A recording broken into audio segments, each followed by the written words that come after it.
Feedback দিছে advantage Assam 2.0 সময়ত আমি মেদান্ত হস্পিটালৰ লগত এখন মেমৰেণ্ডাম অফ আণ্ডাৰষ্টেণ্ডিং চহী কৰিছিলোঁ যে এখন ছুপাৰ স্পেচিয়েলিটি হস্পিটাল তেখেতসকলে গুৱাহাটীত প্ৰতিষ্ঠা কৰিব।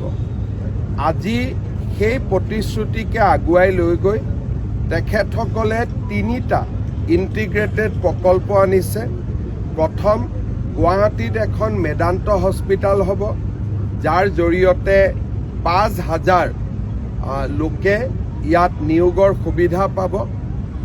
100খন বিচনাযুক্ত এখন মাদাৰ এণ্ড চাইল্ড হস্পিটাল হ'ব আৰু বাহিৰৰ পৰা অহা ৰোগীসকলৰ এটেণ্ডেণ্টসকল যাতে থাকিব পাৰে তাৰ কাৰণে লেমন ট্ৰী হস্পিটাল এখনো ইয়াতে লেমন ট্ৰী হোটেল এখন ইয়াতে প্ৰতিষ্ঠা কৰা হ'ব।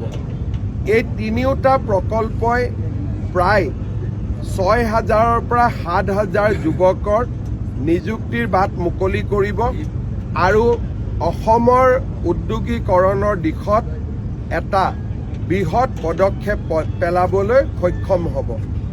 এডভান্টেজ অসম 2ৰ পিছত আমি যি ধৰণে কাম কৰি গৈছোঁ, ডিচেম্বৰলৈকে আমি প্ৰায় 1.5 লাখ কোটি টকাতকৈ ওপৰত আমি বিনিয়োগ ধৰাতললৈ আনিব পাৰিম। হয়তো অলপ তাতকৈ বেছিও হ'ব আৰু 3 বছৰৰ ভিতৰত আমি সেই সময়ত হোৱা আটাইবোৰ কমিটমেণ্টক আমি ধৰাতললৈ আনিব পাৰিম। আজিৰ দিনটো আমাৰ বাবে অত্যন্ত প্ৰাপ্তিৰ দিন। মই মেদান্ত হস্পিটাল আৰু কুকুন হস্পিটাল, লেমন ট্ৰী হস্পিটালৰ হোটেলৰ উদ্যোক্তাসকলক, বিশেষকৈ ডক্টৰ নৰেশ ত্ৰেহান আৰু ৰবি জয়পুৰীয়াকে আদি কৰি সকলোকে মই ধন্যবাদ জনাইছোঁ।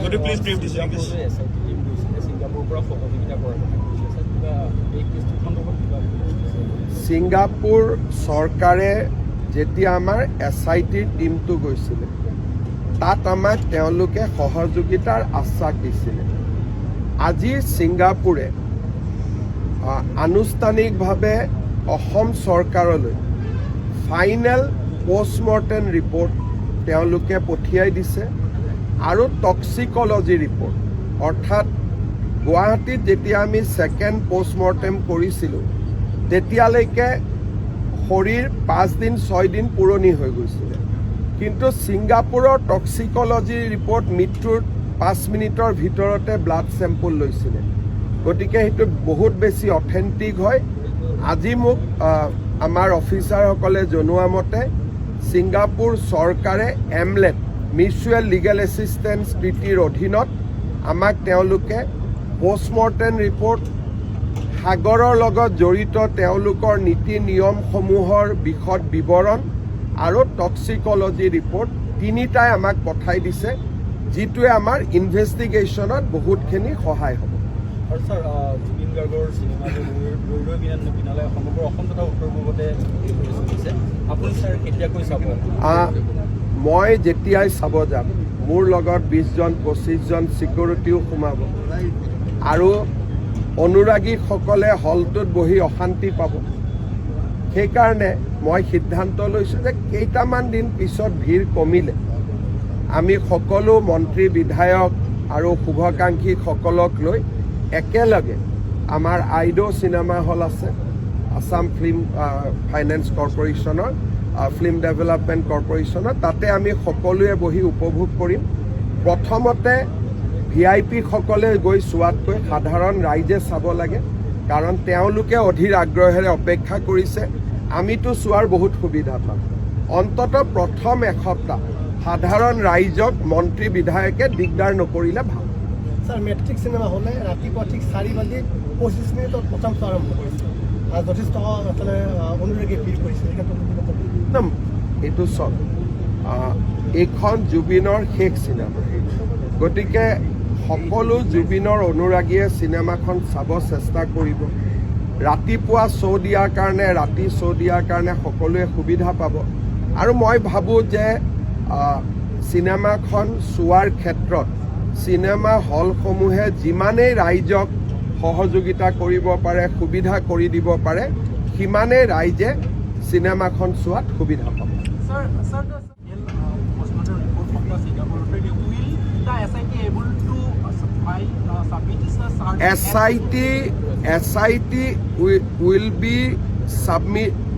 SIT will submit charge sheet on time. Already they have made substantial progress, and as I told you that Assam Police will unearth a larger picture, and whatever brief I have got so far, the SIT is absolutely confident, and they said that they will be able to give total justice to Jubin Garg. ইয়াতে যিসকলে justice লাগে বুলি কৈ আছে আৰু কিছুমানে justice দিব চেষ্টা কৰি আছে, ইয়াত দুই ধৰণৰ মানুহ আছে। কিছুমানে কৈ আছে জাষ্টিচ লাগে আৰু কিছুমানে জাষ্টিচ দিবৰ কাৰণে যোৱা একমাহ ধৰি দিনে ৰাতি নোখোৱাকৈ চেষ্টা কৰি আছে। গতিকে আমি জাষ্টিচ বিচৰাসকলে, যিসকলে আমাক ন্যায় দিয়াৰ কাৰণে যোৱা এমাহ 10 দিন ধৰি দিনে ৰাতিয়ে কষ্ট কৰি আছে, তেওঁলোকৰ কাৰণে আমি প্ৰাৰ্থনা কৰিব লাগে যাতে তেওঁলোক সফল হয়। ছ'চিয়েল মিডিয়াতো জাষ্টিচ ফৰ জুবিন গাৰ্গ লিখিলেতো নাপাব জাষ্টিচ। জাষ্টিচ দিবৰ কাৰণে কোনোবাই দিনে ৰাতিয়ে পৰিশ্ৰম কৰিব লাগিব, আৰু SIT টীমটোৱে সেই পৰিশ্ৰম কৰি আছে। ৰাতি 2-3 বজালৈকে তেওঁলোকে দিনে ৰাতিয়ে কাম কৰি আছে। Electronic evidence, medical evidence, cross examination, কোৰ্টৰ পৰা কোৰ্টত 164 ষ্টেটমেণ্ট ৰেকৰ্ডিং, নীৰৱে তেওঁলোকে বহুত ডাঙৰ কাম কৰি গৈ আছে। মই ডিটেইলছ সোধা নাই, কিন্তু মোটামুটি যিখিনি কথা মই জানো যে যিসকলৰ মনত অলপো সন্দেহ আছে যে জুবিন গাৰ্গে জাষ্টিচ নাপাব নেকি, ডিচেম্বৰৰ 15 তাৰিখে তেওঁলোকে নিজেই নিজৰ ষ্টেটমেণ্ট বদলাব লাগিব, আৰু তেওঁলোকে ক'ব বাধ্য হ'ব যে অসমৰ SITয়ে এটা সুন্দৰ কাম কৰিবলৈ সক্ষম হ'ল। আগতেও মই বহুতবাৰ মানুহক ভুল প্ৰমাণ কৰি আহিছোঁ। এইবাৰো যিবিলাক political leader, Akhil Gogoi type ভাবে যে আমি জাষ্টিচ দিব নোৱাৰিম বুলি, তেওঁলোক আকৌ মিছা প্ৰমাণ হ'ব, তেওঁলোক ভুল প্ৰমাণ হ'ব, আৰু আমি আকৌ এবাৰ মানুহক আমি প্ৰমাণ কৰিম যে আমি কিমান কমিটেড আৰু কিমান serious. Sir, Bangladesh has tried to read the Northeastern region, that some political leaders also advocating these things. You see, Congress party আৰু আমাৰ ইয়াত যিটো মিয়া পাৰ্টি আছে, এই গোটেইবিলাকে অসমক বাংলাদেশৰ লগত লগ লগোৱাব খোজে, আৰু তেওঁলোকে সেইকাৰণে ইয়াত বাংলাদেশৰ ৰাষ্ট্ৰীয় গানো গায় আৰু তাকো জাষ্টিফাই কৰে। অসমৰ ভৱিষ্যত বহুত বেছি ভাল ভৱিষ্যত নহয়, আৰু মিয়াসকলে অসমক ধ্বংস কৰি পেলাব তেওঁলোকে যিটো ধৰণে আগবাঢ়ি গৈ আছে। অসমীয়া মানুহ যিমানেই সোনকালে সজাগ হয় সিমানেই আমি বাচিব পাৰিম, নহ'লে আমাৰ জীৱন কালতে অসমখনক তেওঁলোকে লৈ ল'ব। আপুনি এনেকুৱা যেতিয়া কথা কয় তেতিয়া কিন্তু দেখি ল'ব যে বহু কেইগৰাকী বিৰোধী নেতাই ইছ্যু ডাইভাৰ্ট কৰিবলৈ বিচৰা বুলি। ইছ্যু টিছ্যুৰ লগত কি আছে? জুবিন গাৰ্গৰ ন্যায়ৰ ইছ্যু ডাইভাৰ্ট নহয়। 17 তাৰিখে আমি দিমেই চাৰ্জশ্বিট, সেইটো ইছ্যুটো মোৰ কাৰণে ক্ল'জ ইছ্যু, কাৰণ মই অলৰেডি অৰ্ডাৰ দি দিছোঁ যে 17 তাৰিখে চাৰ্জশ্বিট দিবই লাগিব। সেইকাৰণে মোৰ কাৰণে এইটো ইছ্যু নহয়, কিন্তু বাংলাদেশী মিয়াটো ডাঙৰ ইছ্যু। মাটি যি দখল কৰিছে, ছোৱালী উঠাই লৈ গৈছে, সেইবিলাকৰ লগত জুবিন গাৰ্গৰ তুলনা নহয়। সেইবিলাক হ'ল আমাৰ জীৱন মৰণৰ সমস্যা। আমি ক'ত জীয়াই থাকিম? এইটো ইছ্যু ডাইভাৰ্ট হ'ব নোৱাৰে। বাংলাদেশী মিয়া ইছ্যু অসমত অহা 30 বছৰলৈকে থাকিব। এইটো ইছ্যু ডাইভাৰ্ট কোনেও কৰিব নোৱাৰে, কাৰণ সত্ৰৰ মাটি লৈ যোৱা হিমন্ত বিশ্ব শৰ্মাই বনোৱা ইছ্যু নেকি? লাভ জেহাদ হিমন্ত বিশ্ব শৰ্মাই বনোৱা ইছ্যু নেকি? আমাৰ যে গোটেই মাটিবোৰ আজি 30 লাখ হেক্টৰ মাটি দখল কৰি থৈছে, এইটো হিমন্ত বিশ্ব শৰ্মাই বনোৱা ইছ্যু নেকি?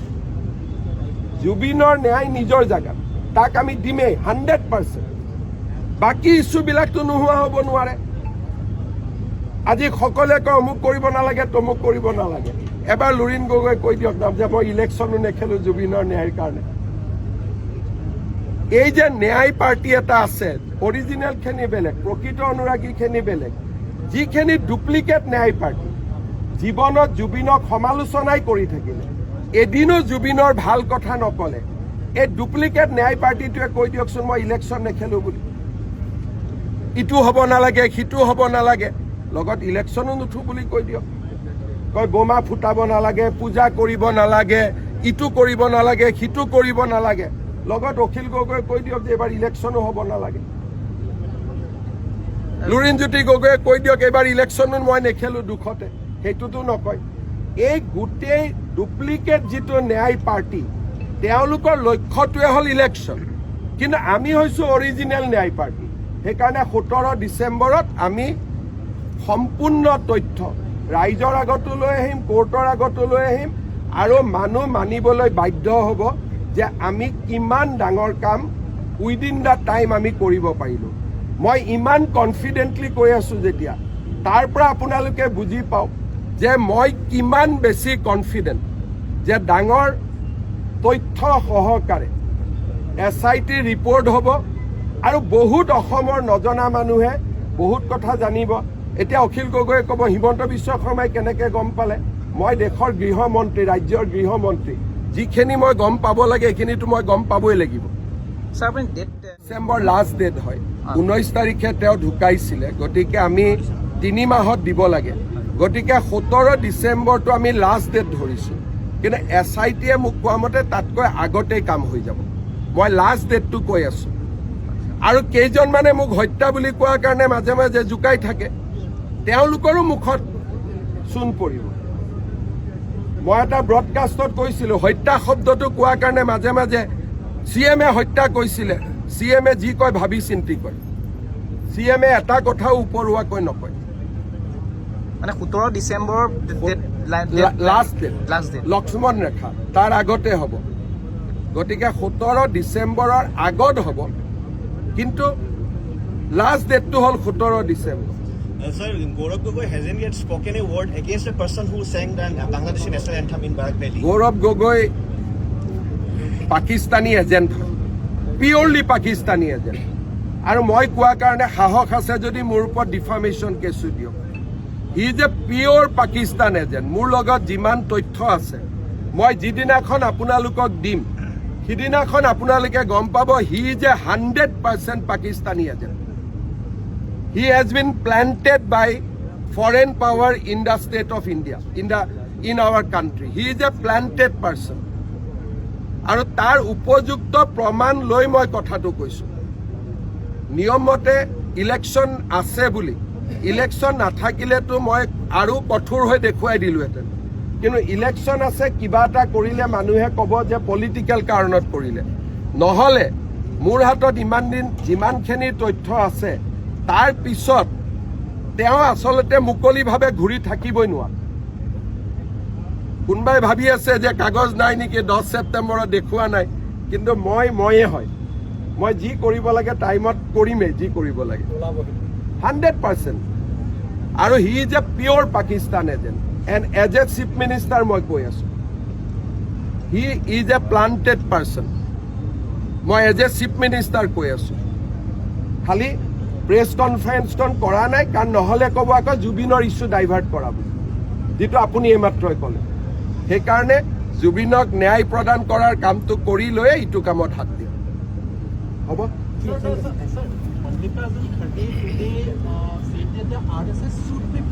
He should be banned for insulting Dr. Bhupen Hazarika. Mallikarjun Kharge should be banned for insulting Dr. Bhupen Hazarika. ইমানে ক'লো আৰু কি ক'ম হ'ব